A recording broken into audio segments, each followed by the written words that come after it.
मतलब ऐसा है कि आप लोगों के बीच में मैंने रस्सी से बांध दिया और अब कह रहे हैं मूव करने के लिए, और एक बंदा जो है कि एक ढीली रस्सी से बांध रखा है, तो ढीली वाला आसानी से मूव कर लेगा तुलनात्मक रूप से जो टाइटली क्लोज्ड है। विद्युत अपघटनी चालक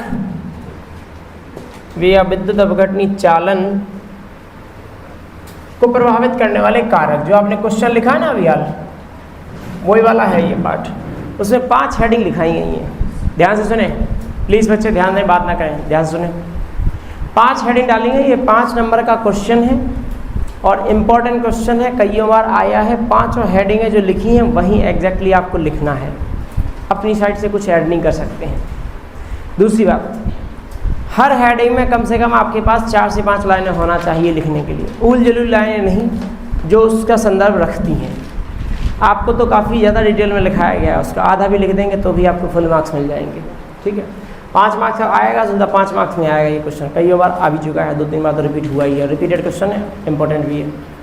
पहला बोलता है नेचर ऑफ इलेक्ट्रोलाइट, का मतलब हुआ कि विद्युत अपघट्य किस प्रकार का है। विद्युत अपघट्य ये 2 प्रकार का हम पढ़ चुके हैं, क्या आपका प्रबल और दुर्बल पर यह निर्भर कर रहा है कि जो आपका चालन है विलयन के अंदर 2 बातें जो इस चालन को प्रभावित करेंगी। विलयन में उपस्थित आयन कितने स्पीड से मूव कर पाएंगे और कितने लोग मूव कर पाएंगे। क्या बोला मैंने? विलयन में उपस्थित आयन कितने स्पीड से मूव कर पाएंगे और कितने ज़्यादा मूव कर पाएंगे। यदि ज़्यादा मूव करेंगे तो ऑटोमेटिकली मान ज़्यादा ही आएगा, चालन का मान आएगा, क्योंकि चार्ज कैरियर आपके वायर में कौन होता है? इलेक्ट्रॉन। आपके क्या कहते हैं विलयन में कौन होते हैं? आयन।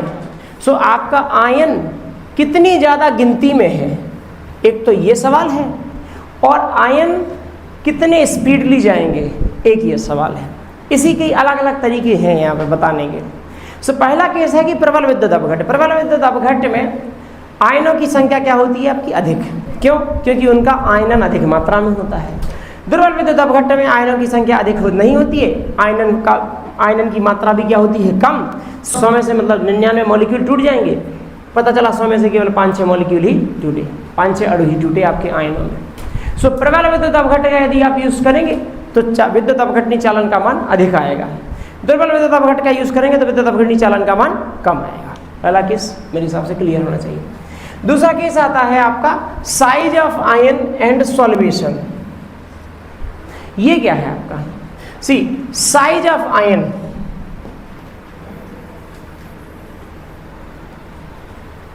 साइज ऑफ आयन का मतलब है कि आयन का आकार क्या है। आयन का आकार, यहाँ पे पता है, यहाँ पे आकार का मतलब सिर्फ रेडियस से नहीं होता है, ये है बेसिकली आपका कि आवेश घनत्व कितना है, चार्ज डेंसिटी। सो यहाँ पर आवेश घनत्व का मतलब है, आवेश घनत्व का मतलब है आवेश बटे में आकार से। आकार बोले तो मतलब रेडियस, या मान लीजिए कि आपका क्या कह सकते हैं, आपका त्रिज्या, इससे मतलब है। सो एक सिंपल सी बात पूछ रहा हूं मैं, छोटे मॉलिक्यूल और एक बड़ा मॉलिक्यूल, एक छोटा मॉलिक्यूल ले लिया और एक बड़ा मॉलिक्यूल ले लिया, जब विलयन में मूवमेंट की बारी आएगी, यहाँ से यहाँ जाने की बारी आएगी, तो छोटा वाला आसानी से मूव कर जाएगा कि बड़ा वाला? स्वाभाविक बात है कि आपका छोटा वाला मूव करेगा, बड़ा वाला मूव नहीं करेगा, छोटा वाला, ठीक है नहीं, क्योंकि मूवमेंट में आपकी मास का मैटर बनता है, आपको इसे ज़्यादा एनर्जी देनी पड़ेगी मूवमेंट कराने के लिए कंपैरेटिवली किसकी? इसको। ये आसानी से मूव करेगा विलयन में, लेफ्ट राइट जो भी, मान लीजिए कि आपका एक इलेक्ट्रोड से दूसरे इलेक्ट्रोड में जाने के लिए। सो देखिए त्रिज्या के व्युत्क्रमानुपात ये आया है, ये क्या है? त्रिज्या के व्युत्क्रमण। साइज यदि छोटी होगी तो मूवमेंट आसानी से होगा। अब यदि साइज सेम है, साइज यदि सेम है, अब प्रॉब्लम दूसरी आती है, वो है आवेश के ऊपर। अब ये आवेश का क्या लेना देना है? आवेश का ये लेना देना है कि विलयन में उपस्थित विद्युत अपघट्य विद्युत अपघट्ट जैसे कि NaCl और H2O डाला। दूसरी जगह मैंने डाला, मान लीजिए कि MgCl2 और H2O। मान के चलते हैं कि इन दोनों की साइज क्या है, सेम। क्यों है सेम? सोडियम के बाद मैग्नीशियम आता है, लगभग रेडियस क्या होंगी आपकी, लगभग आसपास की होंगी, बराबर ही होंगी। यदि इनकी साइज, यही अंतर आया ना केवल, यदि इनकी साइज बराबर है, दिया बाकी मैं काउंट में लेके नहीं चल रहा हूँ कि सोडियम है क्लोराइड, वो क्लोराइड बराबर लेके चल रहा हूँ। इस तरीके से है कि क्लोरीन बराबर है गिनती में, ठीक है। तो प्रॉब्लम पता है क्या है? प्रॉब्लम ये है कि सोडियम के ऊपर चार्ज है प्लस का 1, मैग्नीशियम के ऊपर चार्ज है प्लस का 2। यदि H2O जो कि है ही ध्रुवीय विलायक है, ध्रुवीय विलायक मतलब है प्लस माइनस में रहेगा ये मौजूद, ये कैसा रहेगा, प्लस और माइनस इस तरीके से। यदि ध्रुवीय विलायक प्लस माइनस के रूप में उपस्थित है, आप हमें बताइए NaCl और H2O के बीच में आकर्षण बल ज़्यादा होंगे या MgCl2 और H2O के बीच में? आकर्षण की बात चल रही है, आकर्षण। धनायन का पार्ट जो है Mg2+ है, मतलब इनके बीच में बल ज़्यादा काम करेंगे तुलनात्मक रूप से इनके बीच में। तो अब आप हमें बताइए, यदि इनके बीच में बल ज़्यादा अच्छी तरीके से काम करेंगे, मतलब एक दूसरे के पास ज़्यादा रहना चाहेंगे, तो बताइए जब मूवमेंट की बारी आएगी, यहाँ से यहाँ लेफ्ट से राइट, राइट से लेफ्ट होने की बारी आएगी, आसानी से कौन जाएगा, NaCl की MgCl? NaCl, क्योंकि उसमें बल कम लग रहा है। यदि बल कम लगेगा उनके बीच में तो वो मूव करने के लिए उपलब्ध रहेंगे। बल ज़्यादा लग रहा है, मतलब ऐसा है कि आप लोगों के बीच में मैंने रस्सी से बांध दिया, अब कह रहे हैं मूव करने के लिए, और एक बंदा जो है कि एक ढीली रस्सी से बांध रखा है, तो ढीली वाला आसानी से मूव कर लेगा तुलनात्मक रूप से जो टाइटली क्लोज्ड है। एक सिंपल सी बात ये है। सो यदि फोर्स ज़्यादा रहेगा, मतलब आवेश और त्रिज्या में यदि त्रिज्या को समान मान के चलेंगे और यदि आवेश का मान अधिक आएगा, तो क्या कह सकते हैं आपका कि उनके बीच में लगने वाला बल क्या रहेगा आपका, ज़्यादा स्ट्रॉन्ग लगेगा उनके बीच में बल। यदि उनके बीच में बल अधिक लगेगा तो मूवमेंट स्लो हो जाएगा, मूवमेंट स्लो हो जाएगा तो विद्युत अपघटनी चालन का मान क्या आएगा, क्या ये बात सही है क्या? ठीक है। रही बात सॉल्वेशन, विलायकन। सॉल्वेशन का मतलब क्या होता है, विलायकन, ध्यान रखना। सॉल्वेशन इसका मतलब हिंदी में होता है विलायकन। देखिए जरा समझिए, विलायकन का मतलब या सॉल्वेशन का मतलब होता है अट्रैक्शन टुवर्ड्स द सॉल्वेंट, विलायक के प्रति आकर्षण। उसका अर्थ मतलब सिर्फ इतना है, सॉल्वेशन का मतलब विलायक के प्रति आकर्षण। जैसे कि जल और तेल, बोलो जल और तेल में तेल का क्या विलायक के प्रति आकर्षण रहेगा क्या? नहीं रहेगा। लेकिन अगर आपने सोडियम क्लोराइड डाल दिया, NaCl डाला, तो NaCl का H2O के प्रति क्या रहेगा, आकर्षण। बोलो क्यों रहेगा? क्योंकि Na+ में भी Na+ और Cl- है, H2O के पास H+ और OH- है। कहने का मतलब दोनों ध्रुवीय रहेंगे, उनके बीच में आकर्षण अधिक कार्य करेगा। यदि मूवमेंट मतलब यदि विलायक के प्रति विलेय का बहुत ज़्यादा आकर्षण है, यदि उनके बीच में आकर्षण, तुलना चल रही है यहाँ पर, एक ऐसा जिसमें आकर्षण थोड़ा सा कम है, एक ऐसा जिसमें आकर्षण अधिक है।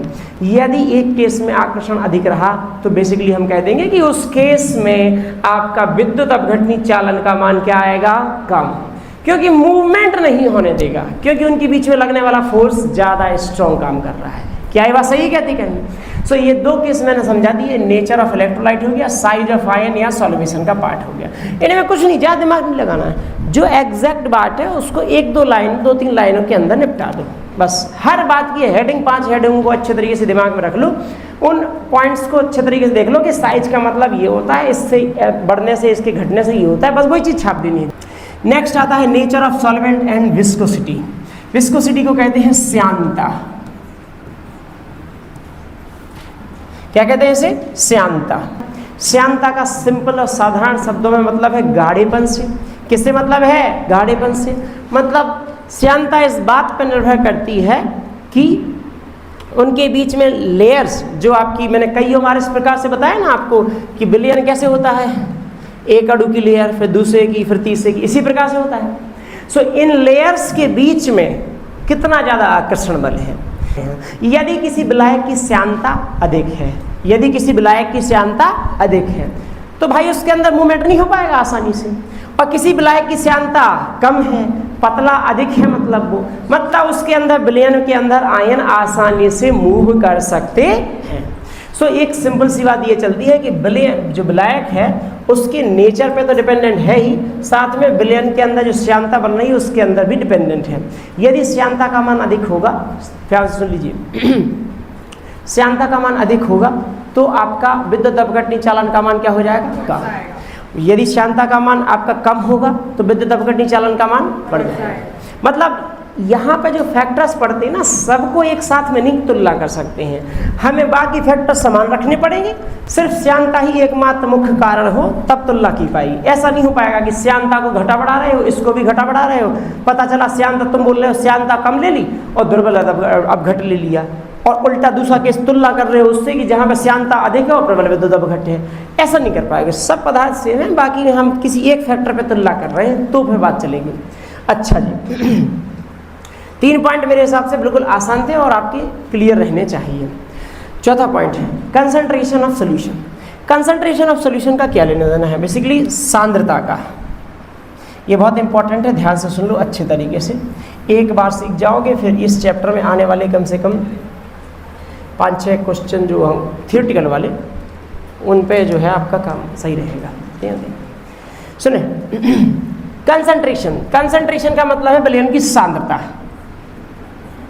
विलयन की सांद्रता। सांद्रता को हम तन्यता के रूप में भी बात करते हैं कई बार, क्योंकि तन्यता का और सांद्रता का बिल्कुल उल्टा रिलेशन है, मतलब डाइल्यूशन का और कंसंट्रेशन का बिल्कुल उल्टा संबंध है। यदि सांद्रता अधिक होती है तो तन्यता कम होती है। बता चुका हूं ना मैं पहले, शुरुआती क्लासों में भी मैंने तन्यता के बारे में, सांद्रता के बारे में बताया था। सो सांद्रता यदि अधिक होगी तो तन्यता कम हो जाएगी, सांद्रता यदि कम होगी तो तन्यता अधिक हो जाएगी। ठीक, सो ये सारा मैटर हम लोग सीखने वाले हैं तन्यता के आधार पर। आप लिख किसी भी संदर्भ में दीजिए, इसकी जगह तन्यता भी लिख सकते हैं, विलयन की तन्यता, दोनों बातें सेम है, बस उल्टा चलना है। जहाँ सांद्रता अधिक बताओगे वहाँ तन्यता कम बता देना है, सीधी बात है।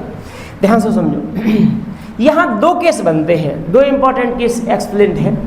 प्रबल विद्युत अपघट के लिए अलग और दुर्बल विद्युत अपघट के लिए अलग। प्रबल विद्युत अपघट, प्लीज ध्यान दें, और दुर्बल विद्युत अपघट, दोनों पर तन्यता का अलग से प्रभाव पड़ता है। प्रभाव तो एक जैसा है लगभग, लेकिन उनके कारण अलग अलग हैं। देखिए, सबसे पहला केस प्रबल विद्युत अपघट, जैसे कि NaCl का केस लेते हैं। NaCl में 100 में से लगभग आपकी 99 मॉलिक्यूल्स, 98 मॉलिक्यूल्स, 97 मॉलिक्यूल्स वियोजित हो ही जाएंगे। हमें उसके लिए कोई एक्स्ट्रा एफर्ट नहीं डालना पड़ा, सो वे वियोजन अवस्था में है। जबकि यदि इसकी दुर्बल विद्युत अपघट का, जैसे कि CH3COOH का केस लेंगे तो पता चलेगा कि 100 में से केवल 5, 6, 7, 8, 9, 10 मॉलिक्यूल ही वियोजित अवस्था में। पहला केस तो ये बना है, प्रबल और दुर्बल का अलग अलग है। अब यदि बच्चे ध्यान से सुनना, ऐसा समझना कि एक विलयन है, एक और विलयन है, प्रबल का केस लेते हैं। इसके अंदर NaCl के 8 मॉलिक्यूल है, मतलब 8 आयन बने पेयर में है, 1, 2, 3, 4, 5, 6, 7, 8, ठीक है। और ऐसा ही एक और विलयन ले लिया जिसमें विलायक बहुत अधिक है, अब उसमें इतनी ही सांद्रता है, मतलब सांद्रता मतलब कहने का मतलब मात्रा 8 के 8 है। तन्यता बढ़ गई इस केस में, बढ़ गई कि नहीं बढ़ी?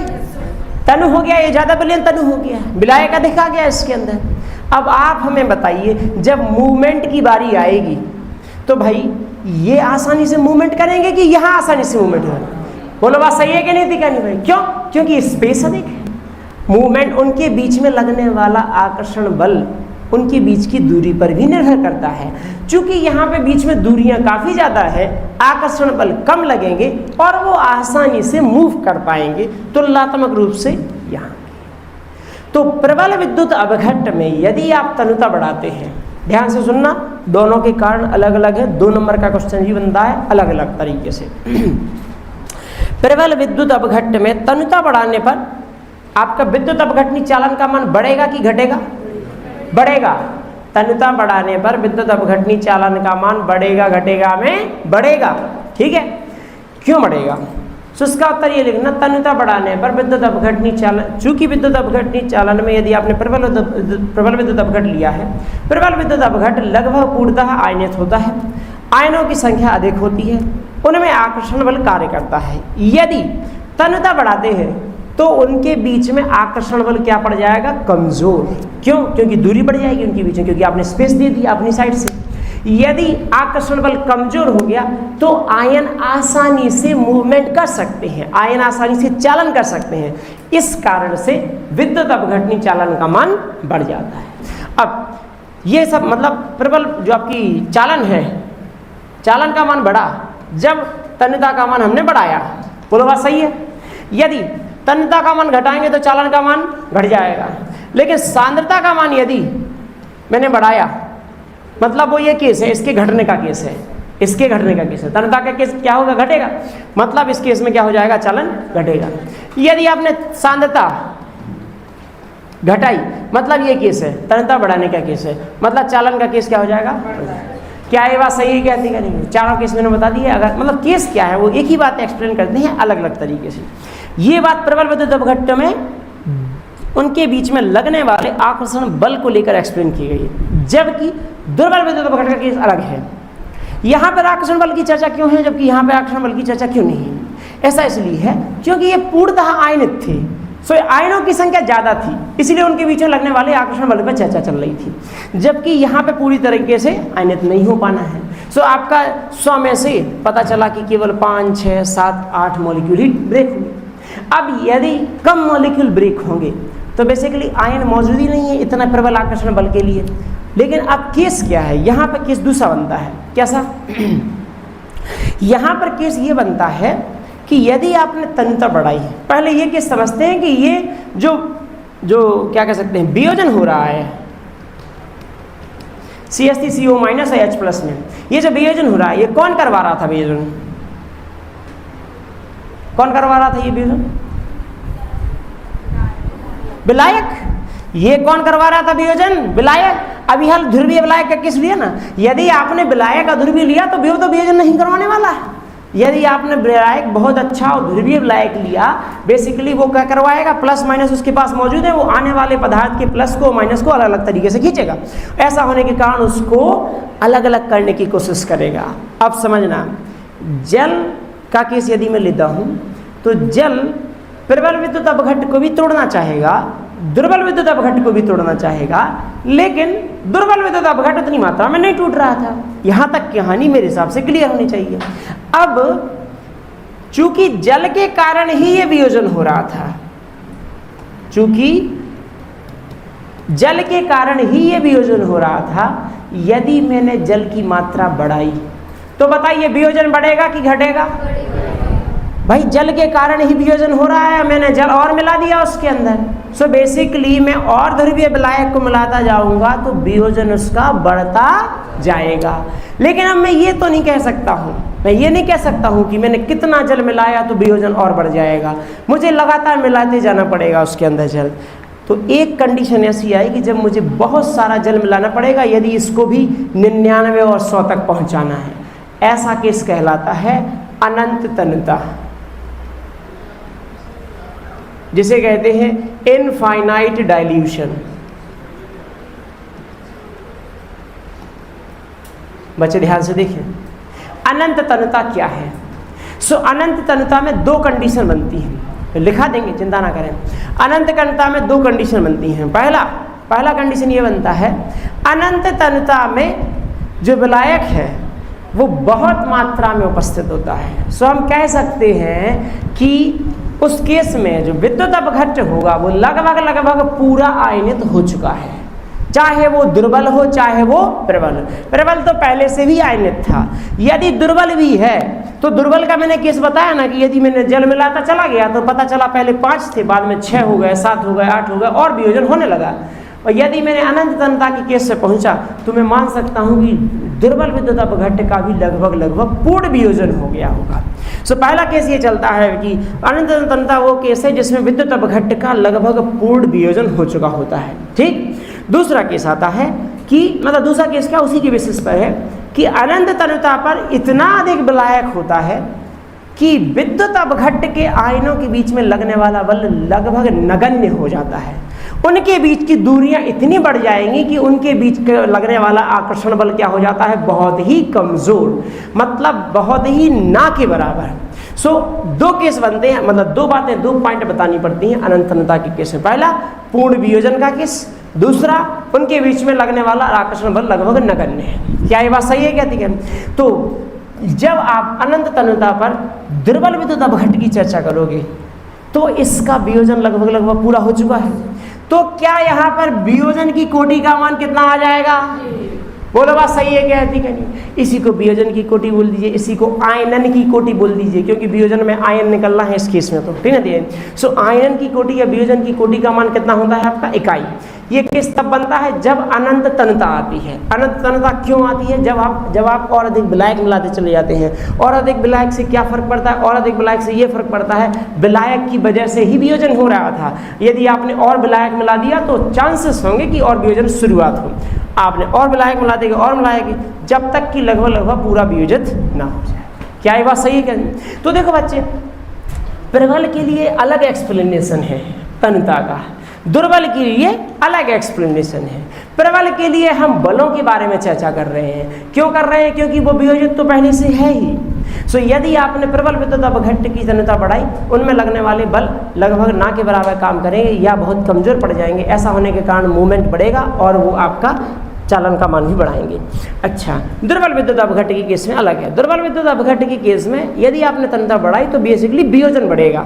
इनके केस में वियोजन की चर्चा नहीं चली क्योंकि पहले से भी वियोजित थे। यहाँ पे वियोजन बढ़ेगा और अनंत तनुता आने पर आपका जो चालन का मान है, अनंत तनुता आने पर जो वियोजन का मान है, लगभग पूरा वियोजन हो जाएगा।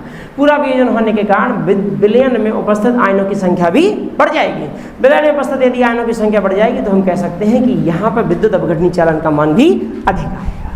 क्या ये बात सही है क्या? ठीक है। सो ये केस बहुत इंपॉर्टेंट केस है, ये ध्यान रख लेना। कंसंट्रेशन वाला केस, विद्युत अपघटनी क्या कह सकते हैं आपके प्रबल विद्युत अपघट्ट और दुर्बल विद्युत अपघट्ट दोनों के लिए अलग अलग तरीके से डिफाइन होता है। सुने,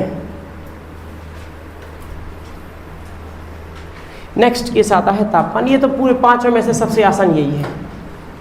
तो आप ही समझ रहे होंगे कि तापमान बढ़ाएंगे तो बेसिकली आपका वियोजन भी बढ़ेगा, साथ में उनकी गति भी बढ़ेगी, गतिज बढ़ेगी मॉलिक्यूल्स की। सो चालन बहुत अच्छे से होगा, मतलब मूवमेंट होगा विलयन के अंदर।